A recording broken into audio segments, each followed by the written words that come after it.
Hi everyone, this is Brad Wood again. In the previous video I showed you how to use environment variables to override any possible config setting inside of CommandBox CLI. You could also use environment variables with a very similar convention to override any possible setting in a server.json when starting a server.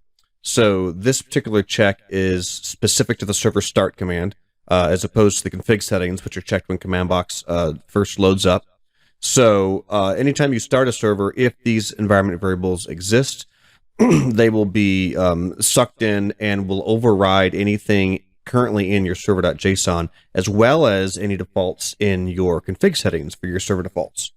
So just to remind you, here's a quick overview of what a server.json file can look like. And so anything in here that you see, tray options, JVM settings, web settings, virtual directories, aliases, HTTP, SSL, IGP ports, rewrites, basic auth, server rules, CF engine, anything in here can all be overridden programmatically via these environment variables.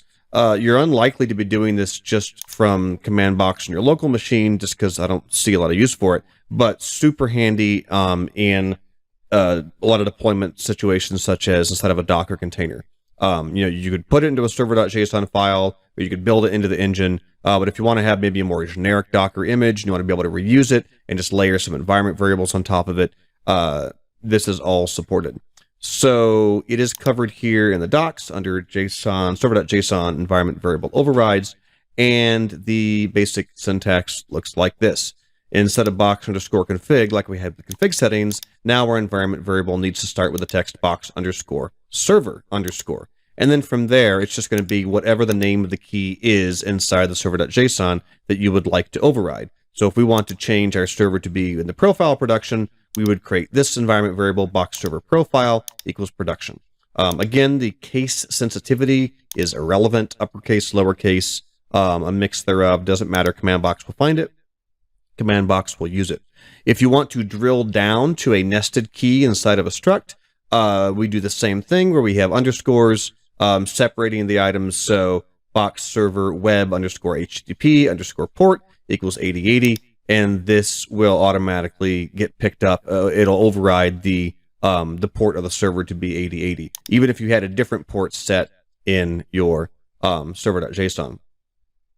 And of course, you can get super funky, and you can actually pass JSON as the values of these. Whenever you do this, it'll parse the JSON, and it will append that JSON on top of any existing settings. So it's not going to be, in this case, it wouldn't be a full overwrite of the entire SSL object. It would only overwrite the enabled and the port keys inside of there.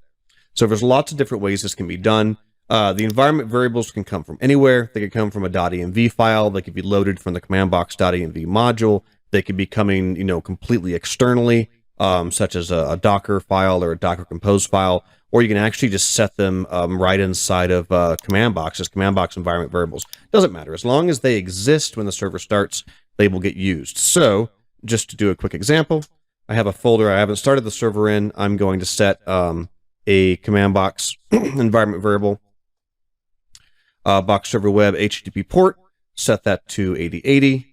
And then even though this is my local server and it would default to being a profile of development, I'm going to say override the profile to production. Okay, so if we start up our server here, I'm going to use the verbose flag, and we will show you a couple places on the screen that show you these environment variables being picked up and used. All right, so our server is off and up in the background. First of all, we can see that port 8080 is the port that the server is on. And if we dig a little bit through this output, we will see we're setting our server profile to be production, and it even tells you the profile is set from the profile property in the box server profile environment variable. So CommandBox will tell you exactly where it set that from. And we also have an entire little section. Oops, here comes my browser. We also have an entire section that says overriding your server.json values from environment variables, and it'll show you each of the two places that overrode and which environment variable it picked up. So it's very easy in the verbose output to be able to debug which of these environment variables were captured and used to override the server.json. Super handy if maybe you typoed something or you spelled it wrong and it's not being picked up.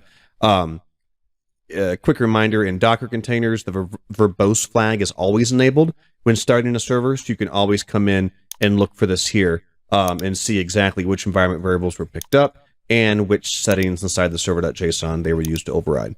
So that's it. Endless possibilities, one simple convention, and you can have extra control over your servers at deployment time entirely from environment variables. All right, that's it for now. Have a good one, everyone.